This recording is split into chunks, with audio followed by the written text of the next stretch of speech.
नमस्कार साथियों।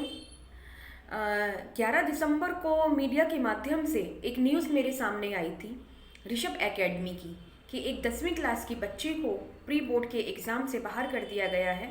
कारण था उसकी फ़ीस जमा ना होने का। एक वीडियो वायरल हो रही थी जो मेरे सामने आई। उसके बाद उस बच्चे की माँ के पास मेरा नंबर पहुँचा और उन्होंने मेरे को फ़ोन करके पूरी कहानी बताई। उनके 3 बच्चे हैं, 2 बच्चियां हैं, एक बेटा, छोटा बेटा है जो यूकेजी में पढ़ता है।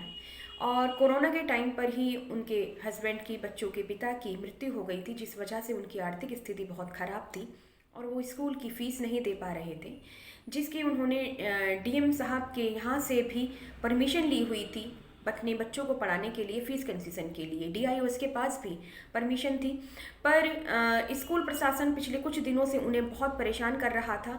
जिस फ़ीस का कंसेशन किया गया था वो भी मांग रहे थे 2 साल की फ़ीस, जिसके तहत बच्चों को, छोटी बच्ची को जो 7वीं कक्षा में पढ़ती है, उसको अभी कुछ दिन पहले दंड के आधार पर दंड दिया गया था फ़ीस ना जमा होने के कारण, और 1 घंटा 20 मिनट लगभग उसको धूप में खड़ा किया था और टॉयलेट तक भी नहीं जाने दिया था। बच्चे के संग बहुत ही ज़्यादा बर्बरता उन्होंने दिखाई थी, जिसके ऊपर भी कार्रवाई चल रही थी।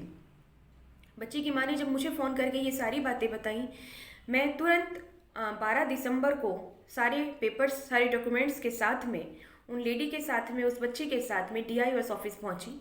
डीआईओ ऑफिस में डीआईओ साहब थे नहीं। संबंधित अधिकारी को मैंने सारी जानकारी दी और डीआईओ साहब से मैंने फ़ोन पर बात करके सारी कहानी बताई।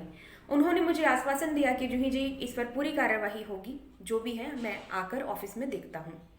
इसके बाद हमने जेडी ऑफिस भी गए, जेडी साहब को भी वहाँ पर हमने सारी बात बताई। उनका बहुत ही अच्छा रुख इस चीज़ पर रहा, सारी चीज़ें समझी और कार्यवाही की हमें आश्वासन दिया।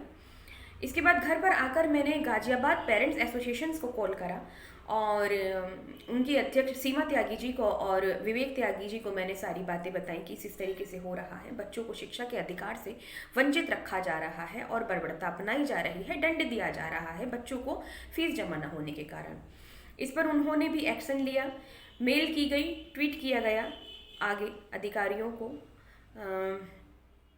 बाल अधिकार के तहत महिला आयोग में भी, बाल आयोग में भी हमने ये शिकायतें करी और तत्पश्चात तत्काल प्रभाव से इस पर एक्शन लिया गया। आज बच्चे, तीनों बच्चे स्कूल जा रहे हैं। 3 दिन हो गए हैं स्कूल जाते हुए बच्चों को। पूरी सुरक्षा के साथ में, पुलिस प्रशासन की सुरक्षा के साथ में बच्चे स्कूल जा रहे हैं। हमारा मकसद किसी पर कोई कार्यवाही नहीं करवाना है। हमारा मकसद सिर्फ इतना है कि बच्चे शिक्षा के अधिकार से वंचित ना रहें। मैं जितने भी स्कूल प्रबंधक, स्कूल कमेटी, प्रशासन, स्कूल प्रशासन, प्रिंसिपल मुझे सुन रहे हो, मैं आप सभी से हाथ जोड़कर निवेदन करना चाहूँगी कि अगर किसी बच्चे की फ़ीस जमा नहीं है तो उसको फ़ीस के आधार पर दंडित ना किया जाए। फ़ीस का मैटर बच्चों से नहीं है, फ़ीस का मैटर पेरेंट्स से है। आप पेरेंट्स को नोट्स भेजिए, पेरेंट्स को जो भी आप भेज सकते हैं या कह सकते हैं, बात कर सकते हैं, उनको नोटिफिकेशन दे सकते हैं, आप दीजिए। मगर आप फ़ीस ना जमा होने पर बच्चों को दंड देने का आपके पास अधिकार नहीं है। बच्चों को आप इस तरीके से दंडित नहीं कर सकते हैं कि आप उनको धूप में खड़ा रखें या पूरी क्लास के सामने उनको एम्बैरस करें, उनको गंदी तरीके से उनके संग में बिहेव करें। तो ये बहुत गलत है, ये नहीं होना चाहिए। मैं फिर से निवेदन मात्र सभी स्कूल प्रशासन से, स्कूल प्रबंधकों से कर रही हूँ, प्रिंसिपल सर से कर रही हूँ, सभी स्कूलों के, कि देखिए ये फीस का मैटर जो है आपका पेरेंट्स के साथ में होना चाहिए, बच्चों के साथ में नहीं होना चाहिए। बच्चों को कोई दंड ना दिया जाए, पनिशमेंट ना दिया जाए, बच्चों को एम्बेरस फील ना कराया जाए, ना ही उनकी शिक्षा रोकी जाए। फीस तो देर सबेर जमा हो ही जानी है। ठीक है, आप एग्ज़ाम देने दीजिए, जब रिपोर्ट कार्ड की बारी आती है आप तब पेरेंट्स से बात कर सकते हैं कि जब तक फीस जमा नहीं करेंगे हम रिपोर्ट कार्ड नहीं देंगे। मगर अगर समय निकल जाएगा तो बच्चे एग्ज़ाम नहीं दे पाएंगे, तो पूरा साल बर्बाद हो जाता है। परेशानी हर किसी के साथ में होती है, आज आपके साथ में है, कल मेरे साथ में भी हो सकती है। साथ ही मैं निवेदन करना चाहूँगी समस्त अभिभावकों से कि देखिए, एक अभिभावक के साथ में कुछ होता है तो कृपया साथ में खड़े होइए, साथ दीजिए। ये जरूरी नहीं है कि आज उनके संग में परेशानी है तो कल आपके साथ में परेशानी नहीं होगी। परेशानियाँ, मुसीबतें बताकर नहीं आती हैं, जब भी आती हैं अचानक आ जाती हैं।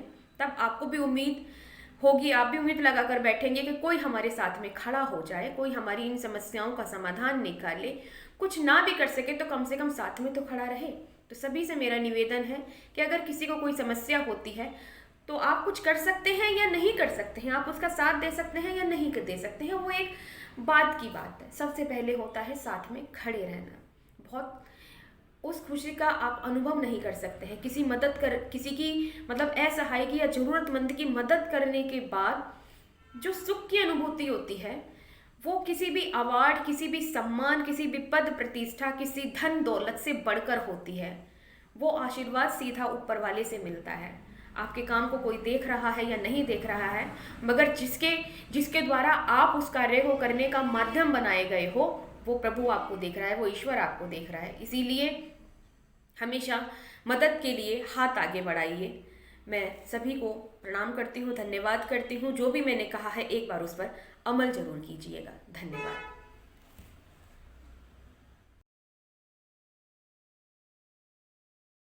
Thank you GPA, thank you Juhi ma'am, thank you Vivek sir, thank you सबको जिन्होंने भी हमारी हेल्प करी। ये स्कूल जा रहे हैं आज हम लोग, हमारा एग्जाम है, आपकी वजह से ही पॉसिबल हो पाया है। Thank you GPA. Thank you GPA, thank you Juhi ma'am. आप लोगों ने मेरा इतना साथ दिया, आपकी वजह से मेरे आज ये बच्चे स्कूल जा रहे हैं, है ना, इनको शिक्षा मिल रही है। वरना इन लोगों ने अगस्त से मेरा जीना हराम कर रखा था। अगस्त से इनके ऊपर कोई कार्रवाई नहीं हो रही थी, डर नहीं रहे थे, लगातार मेरे बच्चों को परेशान कर रहे थे। जीपीए की हेल्प से, जूही मैम, बाकी आपका बहुत बड़ा सहयोग है कि आज मेरे बच्चों को शिक्षा ग्रहण हुई है और ये आज बच्चे स्कूल में एग्जाम देने जा रहे हैं। Thank you so much, Vivek sir. Thank you so much.